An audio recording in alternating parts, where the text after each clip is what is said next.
Kaum muslimin berapa? Dari 1.000 tersebut tidak semua ikut.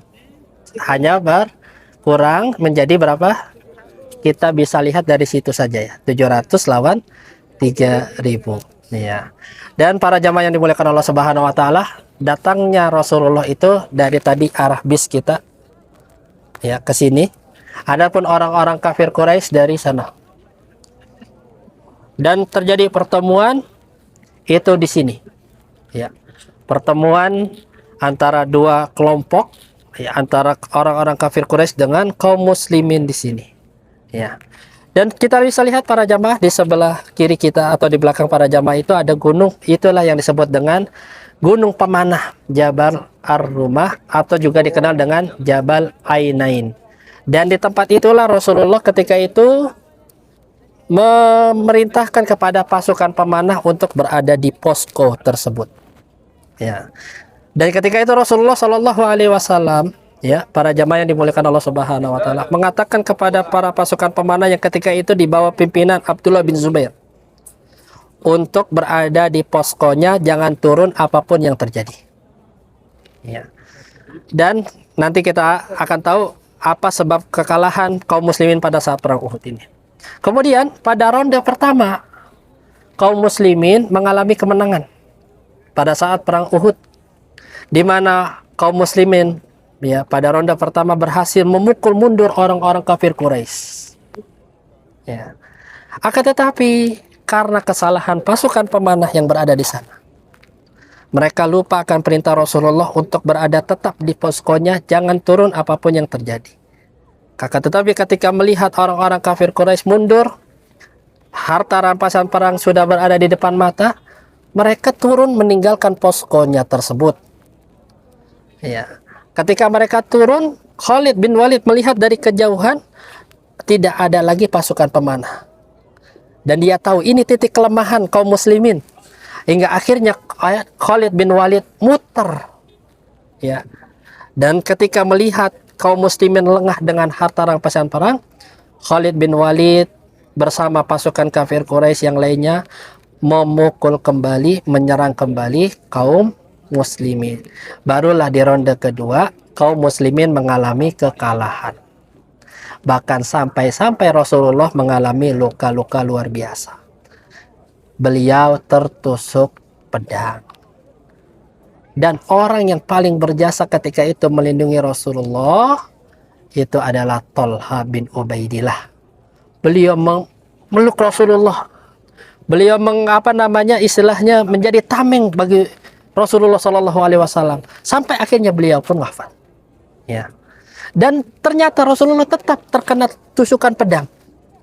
Ya, pipi beliau kena tusukan pedang, gigi geraham beliau patah, menunjukkan bahwasanya Rasulullah nggak ada ilmu kebal. Ya, Rasulullah mengalami luka-luka. Ya. Dan bahkan 70 orang sahabat mereka gugur pada saat perang Uhud, pada perang Uhud ini. Ya, siapa saja di antara mereka? Di antara mereka tadi salah satunya adalah Hamzah dulu. Hamzah pamannya Rasulullah.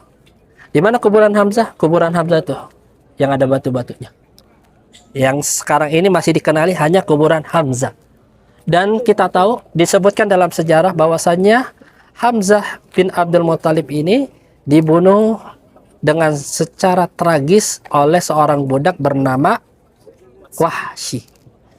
Wahsy ini budaknya siapa? Hindun.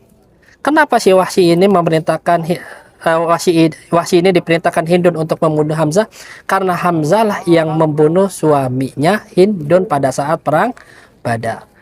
Dan Wahsy diperintahkan untuk membunuh Hamzah. Kalau sudah berhasil, bawa jantungnya kemari. Dan akhirnya Wahsy berhasil membunuh Hamzah dengan cara apa? Menombak dari duburnya. Kemudian dibelek jantungnya dibawa ke tuannya Hindun. Ya. Dan sampai di sana jantungnya dimakan mentah-mentah oleh Hindun. Seperti itu ya. Kemudian para jamaah yang dimuliakan Allah Subhanahu wa taala, ya, di antara sahabat lain yang meninggal pada saat perang Uhud ini ada di antaranya adalah Mus'ab bin Umair. Siapa? Mus'ab bin Umair, utusan Rasulullah ya yang diperintahkan untuk berdakwah di kota Madinah. Mus'ab bin Umair dahulu merupakan anak dari orang kaya. Orang tuanya tersebut merupakan orang terkaya di kota Mekah. Tapi orang tuanya tersebut tidak mau masuk dalam Islam, bahkan menolak anaknya ini masuk dalam Islam. Sampai-sampai Mus'ab bin Umair ini dipasung untuk keluar dari agama Muhammad Shallallahu Alaihi Wasallam. Akhirnya beliau berhasil mengalihkan diri dan beliau ke kota Madinah ini menjadi utusan Rasulullah. Dan ketika beliau di kota Madinah ini, beliau tidak punya apa-apa lagi. Beliau miskin. Bahkan sampai-sampai ketika beliau wafat pada saat perang Uhud ini, beliau tidak punya apa-apa kecuali sehelai kainnya. Yang kainnya tersebut tidak bisa menutupi jenazahnya. Disebutkan dalam hadis, yaitu jenazah Mus'ab bin Umair, ya, itu tidak bisa ditutupi dengan kain yang dimilikinya. Kalau ditarik ke atasnya, bawahnya kelihatan. Kalau ditarik ke bawahnya, atasnya kelihatan. Sampai Rasulullah pun memerintahkan untuk mencari pohon irkir untuk menutupi jenazah Mus'ab bin Umair. Di mana? Dikuburkan di sini juga. Kemudian ada lagi sahabat yang bernama Hanzalah. Hanzalah dikenal sebagai Ghasilul Malaikah. Orang yang arwahnya langsung dimandikan oleh para malaikat. Kenapa? Karena pada saat perang Uhud, beliau ini pengantin baru. Belum sempat mandi junub. Meninggal dunia dalam keadaan junub. Ya, belum sempat mandi junub, ikut perang, dan Rasulullah mengabarkan arwahnya langsung dimandikan oleh para malaikat. Di mana mereka semua dikuburkan? Semuanya di sini. Ya. Yuk kita mendekat untuk mengucapkan salam kepada mereka. Ya, salam ya kepada penghuni kubur merupakan suatu yang disyariatkan. Itu merupakan adab di dalam berziarah. Karena kata Rasulullah Shallallahu Alaihi Wasallam, "Kuntu nahaitukum an ziyaratil kubur, fazuruha fa innaha tudzakirul akhir." Aku dahulu melarang kalian berziarah kubur, sekarang berziarahlah karena ziarah itu bisa mengingatkan kita akan negeri akhirat. Dan di antara salah satu sunnah ketika berziarah kubur adalah mengucapkan salam kepada mereka. Yuk kita ucapkan salam pada mereka dari sini, yuk, dari dekat. Ya.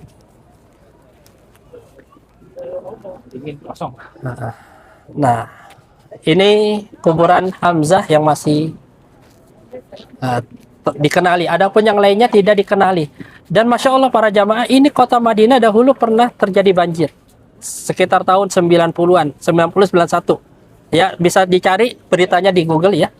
Dan ketika banjir ini, termasuk tempat ini kebanjiran. Dan Masya Allah, banyak yang melihat jenazah-jenazah para syuhada Uhud masih utuh. Ribuan tahun yang lalu. Ya, di sini. Yuk kita ucapkan salam kepada mereka. Assalamualaikum ya ahlad diyar minal muslimin wal mu'minin wa inna insyaallah bikum lahikun nas'alullaha lana walakumul afiyah. Ya, jadi kalau ditanya kok kuburannya nggak mewah ya, kok nggak ada bangunan-bangunan, nggak ada kayak kamar pengantin. Kalau di kita mungkin udah jadi kamar pengantin ini ya. Karena memang ya para jamaah, untuk kuburan itu dilarang untuk membangun di atasnya sesuatu. Kuburan tersebut tidak boleh dihiasi. Kenapa? Karena bisa menjadi perantara seorang melakukan kesyirikan. Bisa jadi perantara orang meminta-minta kepada kuburan. Ya, jadi merupakan larangan dari Rasulullah membangun sesuatu di atas kuburan. Jadi kuburan kalau kita lihat di sini di pemakaman Baqi ya, tidak ada bangunan di atasnya. Memang itulah yang memang diperintahkan oleh Rasulullah Shallallahu Alaihi Wasallam. Yuk para jamaah, mau nonton video nggak nih kira-kira? Nonton video yuk, kita yuk sana yuk. Biar tahu tentang sejarah perang Uhud lebih dekat atau tentang sejarah Jabal Uhud ini. Yuk.